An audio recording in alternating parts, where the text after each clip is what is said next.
Unity in diversity, diversity and development.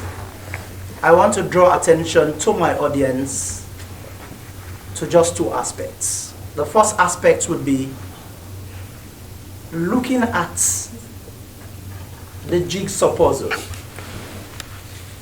See the value that you have in the end product of the jigsaw puzzle as opposed to the individual pieces.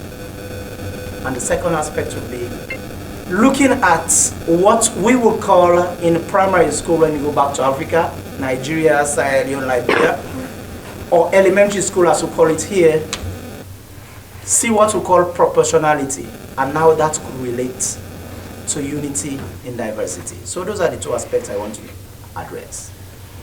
Let me start off with the first one, the jigsaw puzzle case. Community work, community development. I'm speaking as a community leader because I was until very recently ended up my time as community president, so I'm speaking as one. Community work, community that initiative would not be successful if we want to take it up as individuals. We need to work together. You could have the best of brains in one category. That is not enough to move the community from level A to level B. You will have the best brain surgeons. You will have the best teachers. If the brain surgeons are the best in the world within your community, and they do their utmost, they do their best, the community is never able to develop to the next stage. They need to collaborate with the others. You need the lawyers. You need the bankers. You need the cleaners. And all of this together to collaborate so that we can move community from level A to level B. And that's the way I look at it, as being akin to the jigsaw puzzle. The individual pieces of the jigsaw puzzle, they have their own unique contributions. They may be different in appearance, they may be different in their content, they may be different in their outputs. But as an individual piece, it means nothing to you. You cannot see the bigger picture until you connect the different pieces and then you see the bigger picture. It could be the map of Africa. It could be the map of Canada. It is only when you connect these pieces together, that's when you actually see that bigger picture, and then you say, voila, that's where I'm going to. And that's the same thing I want to draw your attention to when it comes to community work, when it comes to collaboration. What does this mean? My brother Chidu will say, what is this saying? He's now becoming a philosopher. Let me break it down to reality. We've had the situation in which West Africa suffered from the Ebola crisis about 10 years ago, thereabout. As individual countries, we did our level best, knocking at doors to ask for help. Very little came in. At the end of the day, wise minds thought about collaborating. So you have the Liberian community, Sierra Leonean community, Guinean community came together. Collaborative effort, they said, let's go to the ledge. They went there, they vocalized. They went to other places, like Ottawa and all the rest of it. They actually made noise. And that was a turning point. Things that were not flowing, resources that were not coming, started coming in. What does that mean? It means as individual nation, as individual representative, there was little or nothing coming. When they collaborated, bringing the pieces of the jigsaw puzzle together, results started showing up. So I will say, unity in diversity is important in community work, and that can translate into national development. Proportionality. As I mentioned when I was in elementary school, one of the things that I was very much interested in and my teacher was encouraging me to do is this proportionality. They will tell you if it takes 30 days for a farmer, one farmer, to complete a work, to clear the farm or to sow the seed, how long would it take for 30 people to do the same piece of work? And one thing that I do is that 30 days, one farmer, right? So one farmer equals 30 days. Therefore, 30 farmers will be 30, right? Divide by 30 will give you 1 day. Get it? So in other words, let's assume we're taking one of those months that's 30 days. One farmer will take all of those 30 days. If you have 30 farmers, it's make it just 1 day. So our people will say, many hands make light work. I know there are exceptions, like many hands will spoil the broth, but many hands make light work. All right, so if many hands make light work, ask the community. Abu Conte as the president wants to get the work done all by himself. It might take forever. Collaborating with other people does not only make it more effective or efficient, but it makes it shorter. You achieve it in no time. And as a community president, what does that mean to me? Just before the pandemic, I was voted in as president of the Sierra Leone community. And I came with lofty dreams. I have what I call the 14-point platform. Brought that up. A number of people will thought that, well, they thought at the time that it was white elephant, that, you know, like those bogus things, right? But I knew what I was saying. I did my environmental scanning, and I knew they were doable. At the end of the environmental scanning, set up a team, did not work alone, decided to set up a team of people that I had worked with in the past. And I believed in their ethics, I believe in their scale. We collaborated. Within 2 terms, we had that opportunity to achieve almost all of what I promised. If I were going to do it by myself, trust me, I might not have even accomplished 25% of that. Today, I can stand tall with documentary evidence in the form of compendium to show the achievements in the 14 points. You know, it's so brave for every one of us to be here on a cold, snowy day like this. You know, it takes a lot of passion and commitment for people to come out, you know, for an event like this. So thank you so much. So my name is Helena Bonison, and I'm from the African and African Descendants Friendship Club of St. Albert. And as was mentioned, we started in 2019. And I just want to give a little bit of a history how this started. So when we came into Canada in 2010, I found that, when you're living in St. Albert, it's a predominantly white community. And so over the years, while there in St. Albert, anytime I'm in the shop and I see somebody that is black, I'm that person that will walk up to the person and say, hello, do you live here? And sometimes some people are like, who is this? So that is how over the years I chatted with people, and I collected a lot of numbers. And in 2019, something happened, and I thought about the fact that most of my network was a church network. And if you attend an African church, when you leave the church, they counsel you, they disconnect from you. And I'm sure most people here are church people, they might be pastors or something. But that's something that's, sorry. And that's something that's very common with the African church. When you leave the church, you end up losing all the friends you have in the church. And so that was something that I thought about in 2019, that where I was worshiping, if I leave that place, all the friends I have will be gone. You will not have people that will stop by your house. If you post something on Facebook because you're no longer their church member, they're not going to comment. It's something that's very common with African church system. And that is when I talked about forming a community that had nothing to do with a religious organization, just community. For the fact that you live in St. Albert and you're African descent. Do I say another? Am I loud enough? Yeah. That's a little bit echo. Yeah, Exactly. So that is how the idea of forming an African community started. And I now reached out to those people that I had met over the years to say, hey, come, let's start something here in St. Albert. And that is how we started our African community, and we felt it over the years. But today I've been asked to talk about our culture. That's what the organizers of this event asked me to talk about. How our exposure to different cultures through migration, how it shapes our beliefs and values. How it shapes, how it makes us think. And so how I want to start this short, quick talk is to say, ask is that, what is your culture? What is culture? What is culture? Is there anybody that want to say what do you think? What is culture?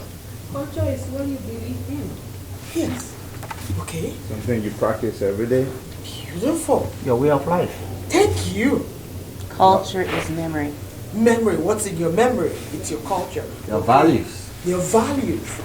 Attitudes, values, religion, code, moral, laws of the people that have been codified and accepted over a period of time. Beautiful. You see, we all have definitions of what is culture.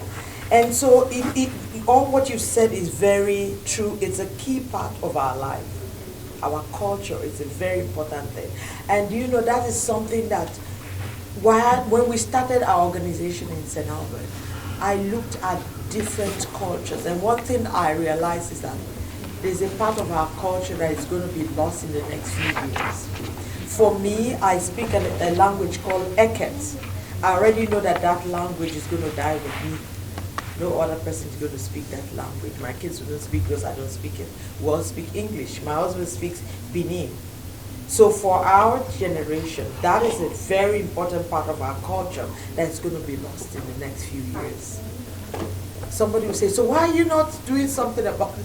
You know, when you're trying to settle and do so many things, adding that extra work of teaching your culture, it's an extra layer of work, and sometimes you don't really have that time.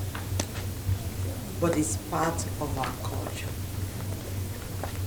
So our culture is a way of life. There are different things that make up our culture, our language, the food we cook, our art, our music, our dance, our customs. You know, these different components make up the culture. And inside here, there are lots of culture. Each of you represents different cultures. It might just be, you might be more from Liberia, but you have different cultures You know, like if you Chidi and I, we're from Nigeria, but we have different cultures. There's a unique Igbo culture. I have a unique Kwaigon culture. I'm married to Edo State. We have unique cultures. And this culture, by the time we bring it, we bring this culture into, there is what we call acculturation that happens. We begin to blend into other people's culture in Canada. And before we know some of those cultural things that we brought in, we begin to lose them. You understand? Which is a sad thing. You know, it's a very sad thing, and sometimes it causes some people to have a little bit of some mental health stress when you begin to think about it, that, you know, because I have to acclimatize to where I am. I might not eat my food the way I'm supposed to eat the food. For instance, if you make moi moi from Nigeria, we use beans, we wash beans with our hands. But you know what?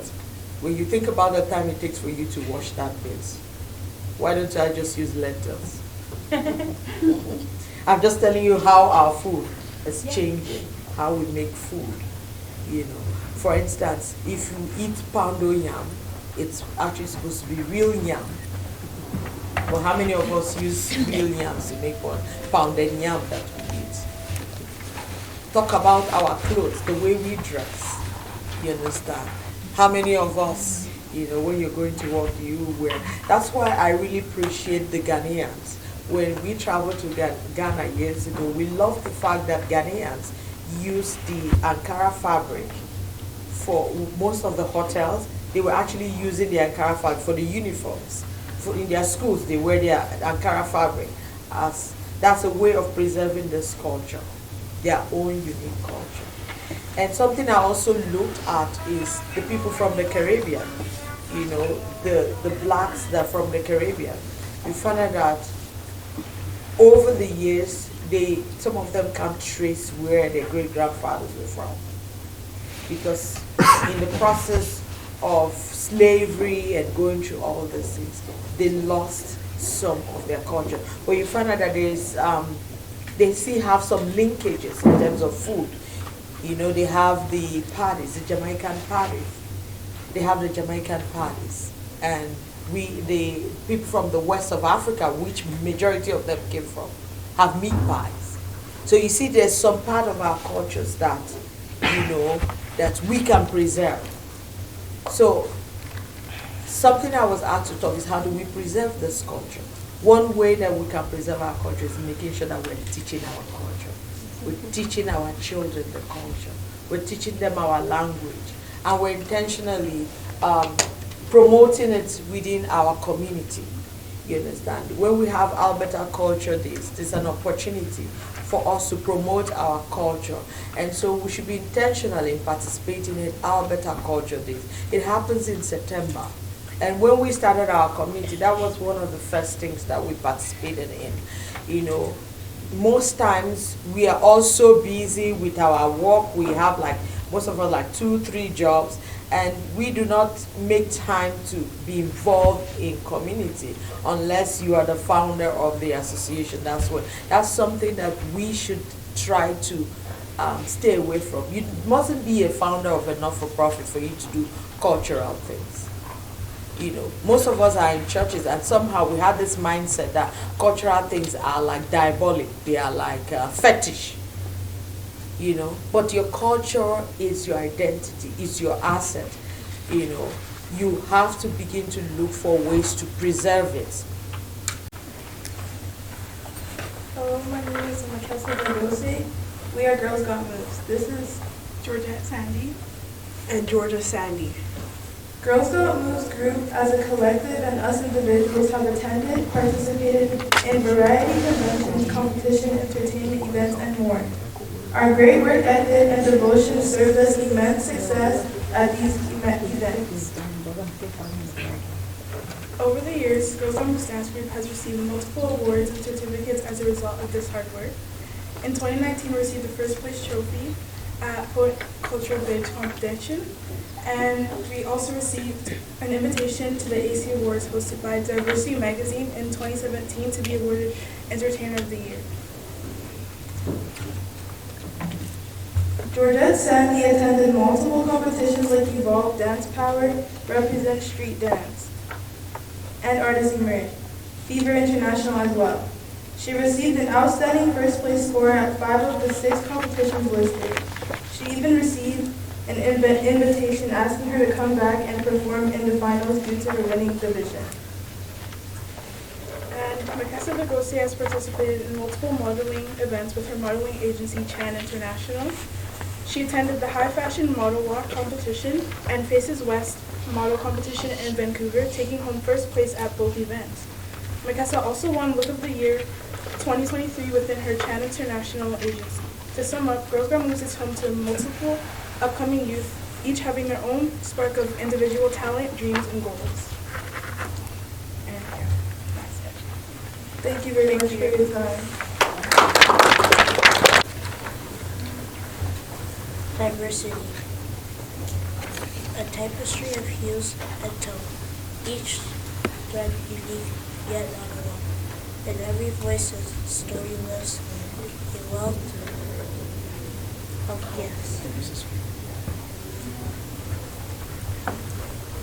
The world forgets. Through differences, we find our spark, a guiding light within the dark. Together, one yet not be free, the beauty lies in diversity.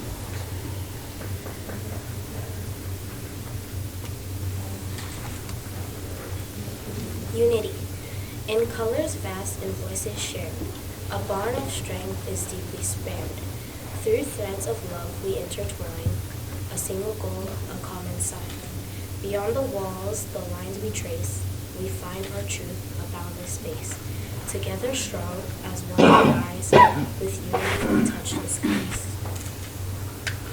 And it's my pleasure to be among beautiful souls and brilliant minds. I've been given a simple task to introduce a few books. They've been donated to the library. Okay, they seem to want to move. They've been donated to the library, and so this is my first time to be here. I'm so glad to see so many literature about our culture and our history. The first book I'm going to introduce is The Journey into the 360 Wholeness, a story of diversity, forgiveness, redemption with a practical mind, body, spirit, approaching healing from unresolved childhood trauma. It's by Emily Agre and forwarded by Dr. Charles Odene Anka. This is the book. I want to say thank you to Emily Agre for giving us this book at the library. And if you ever want to find this book, please visit this library. The second book, I have a question. Who here loves poetry? I know I do. Yes, so we have two beautiful books, one from our sister. She's with us here. It's called A Lady with a Brain and a Body. Empress Aisha, the poet. Okay, if you want the book, I'm sure I'm going to come and pick a copy. This is a good book to read if you're into poetry, and I love poetry. Okay, the second book is it's called Phyllis by Alice Clark.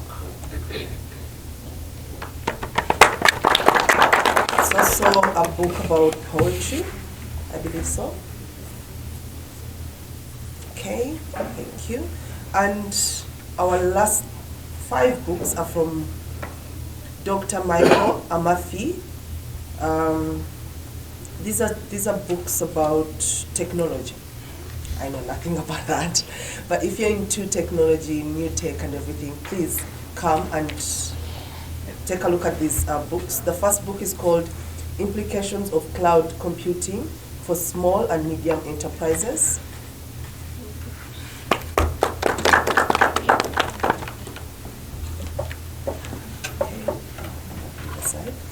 The second book from Michael, thank you. The second book from Dr. Michael Amafi is Step-by-Step Guide on Writing the Dissertation using the qualitative research method. Step-by-step guide on writing the dissertation using the qualitative research method. Should have used this a few years ago. Avoiding cloud computing data breaches, a case study research on strategies, still by Dr. Michael Amafi.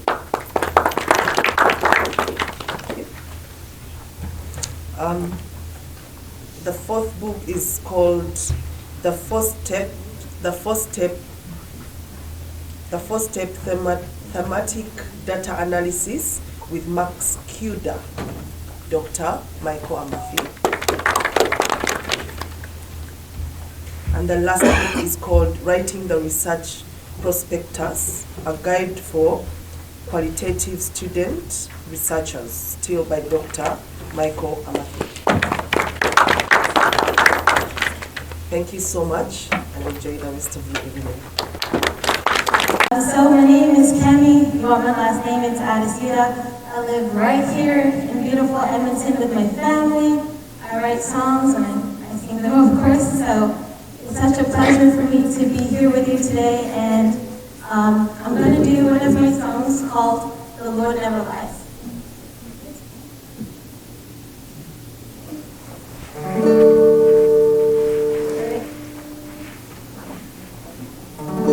Here we go.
never leave my side. It's the